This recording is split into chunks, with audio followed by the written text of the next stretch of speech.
Moving on to item number 21. 0 and its operation are first defined by who in 628? Is it Brahmagupta, Al-Khwarizmi, Archimedes, or Diophantus? We'll see about it.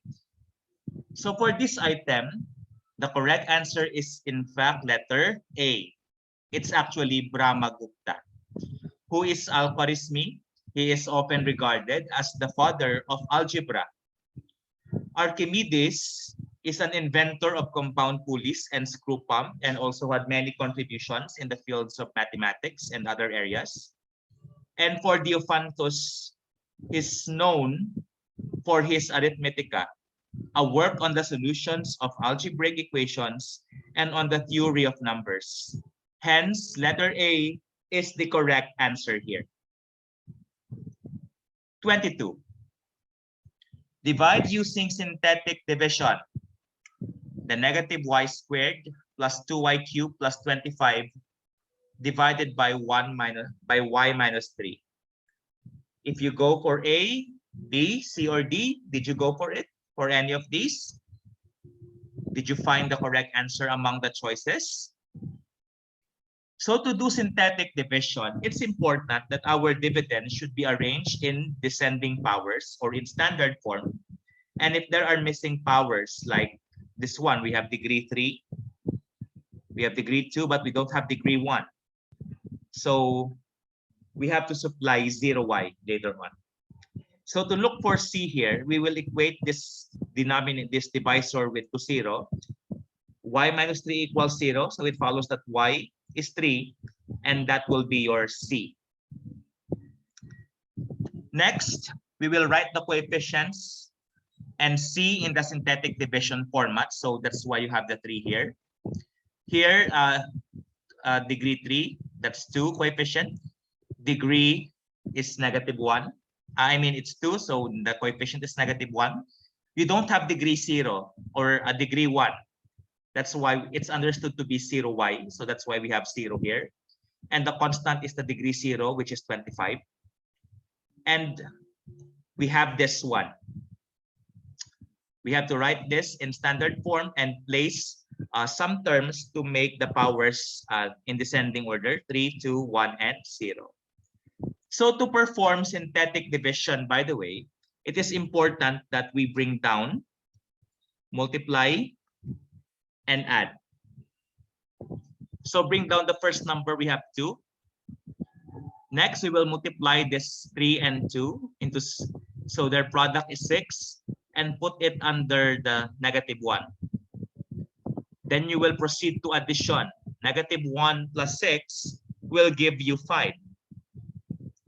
Multiply again, 3 times 5 will give you 15. Put that under 0. Add again will give you 15. Multiply 3 and 15, that gives you 45.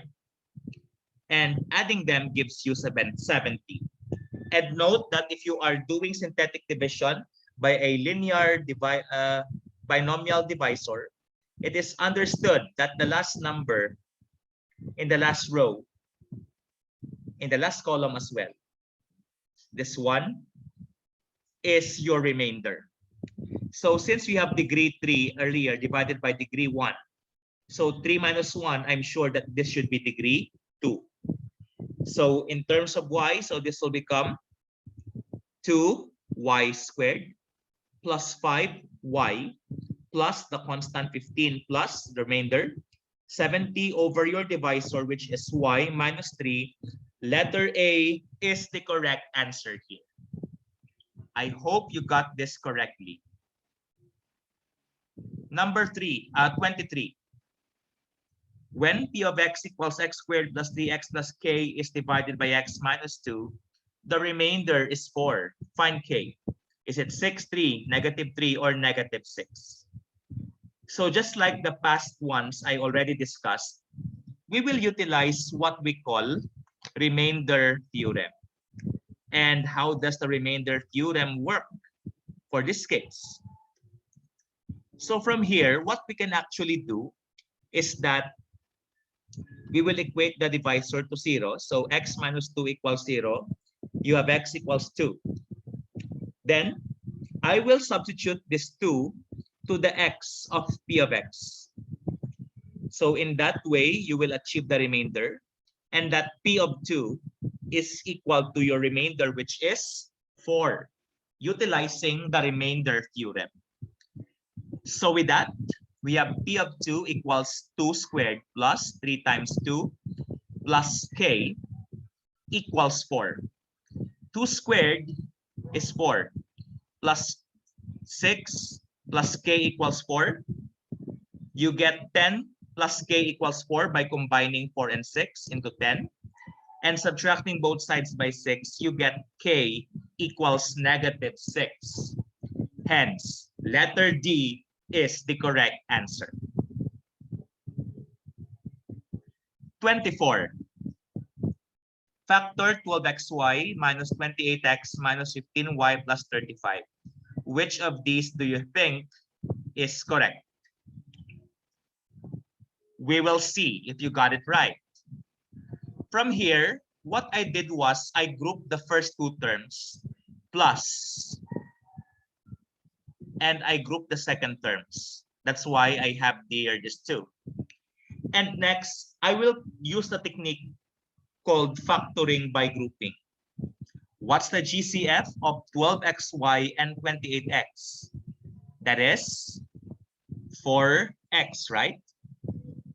And that's why if I take divide each term by 4x, so 12xy divided by 4x will be 3y. Negative 28x divided by 4x will be negative 7.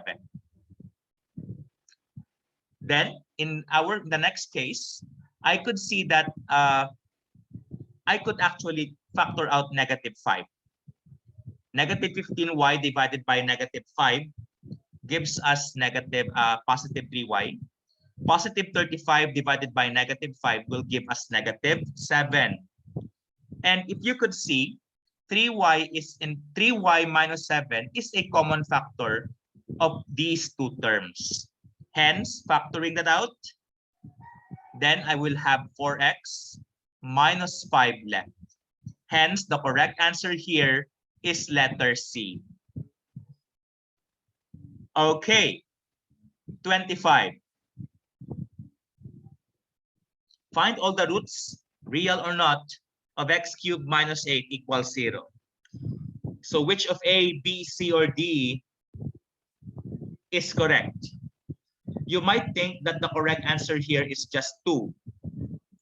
The fact that letter A has negative 2 and negative 2 is not one of the roots for sure, that leaves B, C, and D as probable choices, or perhaps it could be letter E. But this actually could be approached using factoring. If you have x cubed minus 8 equals 0, you could actually see that x cubed and 8 are both perfect cubes. And so you have here a difference of 2 cubes. And x cubed minus 8, you could review your notes. Cube root of x cubed is x. The cube root of negative 8 is negative 2. That's why I have your x minus 2 as one of the factors. And the next factor should be a trinomial. So you go to this one, you square this, that's x squared. Multiply the first and the second term. X times negative 2 will be negative 2x. But I would like you to reverse the sign here. That's some sort of a ruling. Plus the square of the last term, which is 4 equals 0. So by the zero property of multiplication, I will equate x minus 2 to 0, and you will get x sub 1 equals 2. But we are not yet done. X squared plus 2x plus 4 equals 0 in this case. But if you could actually check using the quadratic formula, you will actually arrive to x equals negative 2 plus minus 2i square root of 3 all over 2. You could verify that on your own using the quadratic formula. And you could see that 2, I factored out 2 in the numerator part. That's why I have 2 times the quantity negative 1 plus minus I square root of 3. And with such, 2 divided by 2 here will become 1.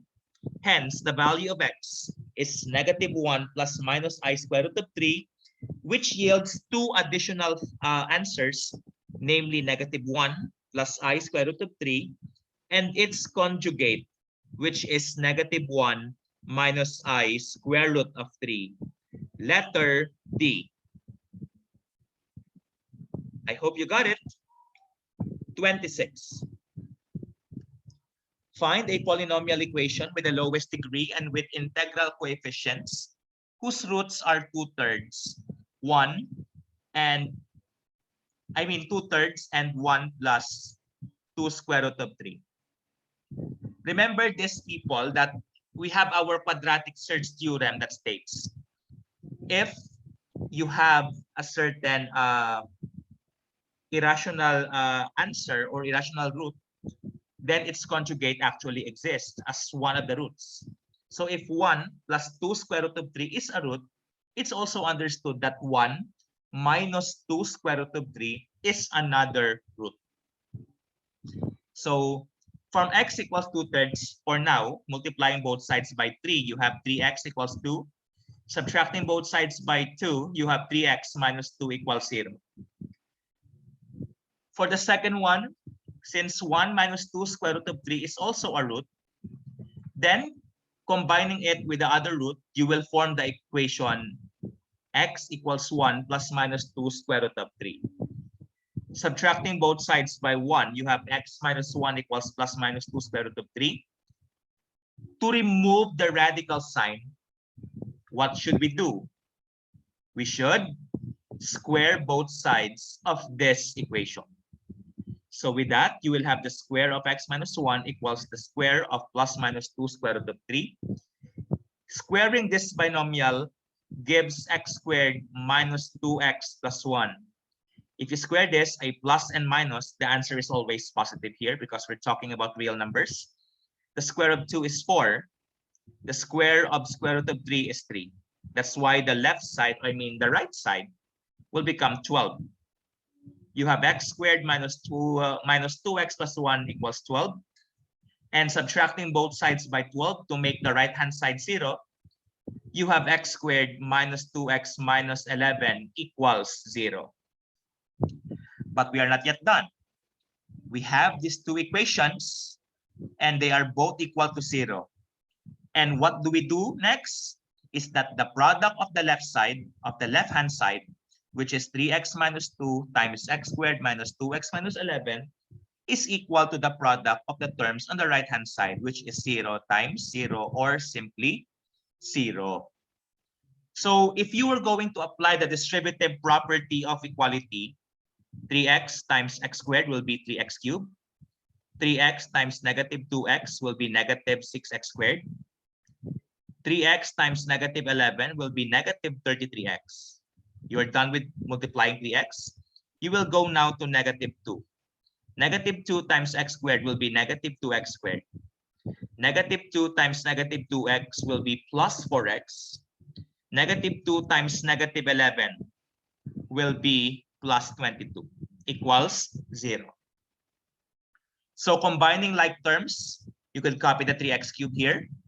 Negative 6x squared minus 2x squared, it's negative 8x squared. Negative 33x plus 4x will be negative 29x. You have your plus 22 equals 0. And if you answered A, great job, my friends. I hope you got it. 27. Find a polynomial equation with the lowest degree in simplest form and with integral coefficients whose roots are 3 plus I and 3 minus I. So if you could see, 3 plus I and 3 minus I are already conjugates of one another. Hence, we can simply combine them into a single expression as x equals 3 plus minus I. So which do you think here is the correct answer? Let's see. So subtracting both sides by 3, you get x minus 3 equals plus minus I. Squaring both sides gives the square of x minus 3 equals the square of plus minus I. So squaring a binomial here will give you x squared minus 6x plus 9 equals, you will have here I squared. But you have to remember that the value of I squared is set as -1. That's why you have -1 here at the right-hand side. Next, plus 1 both sides. You will get x squared minus 6x plus 10 equals 0. And if you answered C, then correct. Okay, 28. Find the distance between 3, 5 and -2, 17. Is it 8, 10, 12, or 13 units? What do you think? I hope you could still remember that the formula for the distance between 2 points, x sub 1, y sub 1, and x sub 2, y sub 2, is d equals the square root of the quantity x sub 2 minus x sub 1 squared plus y sub 2 minus y sub 1 squared. Applying that, you have d equals the square root of the square of -2 minus 3 plus the square of 17 minus 5. That simplifies to the square root of the square of -5 plus this is the square of 12. That will become the square root of 25 plus 144, which is the square root of 169. And we have an answer of 13 units. Letter D. Okay. 29. The distance between 5, 3 and 11y is 10 units. Determine all possible value or values of y. Is it -6 or 12, -5 or 11, -4 or 10, or -3 and 12? What do you think? So utilizing again the distance formula earlier, the 5 here, 5 and 3 could serve as x sub 1 and y sub 1 respectively. And 11 and y can serve as your y sub 1. I mean x sub 1 and y, sorry, x sub 2, y sub 2 respectively. Sorry for that. And your D is 10 units. So by substitution, you will have 10 equals the square root of the square of 11 minus 5 and this plus the square of y minus 3. So 11 minus 5 is 6 squared, that's 36 plus the square of y minus 3. I just simplified the radicand.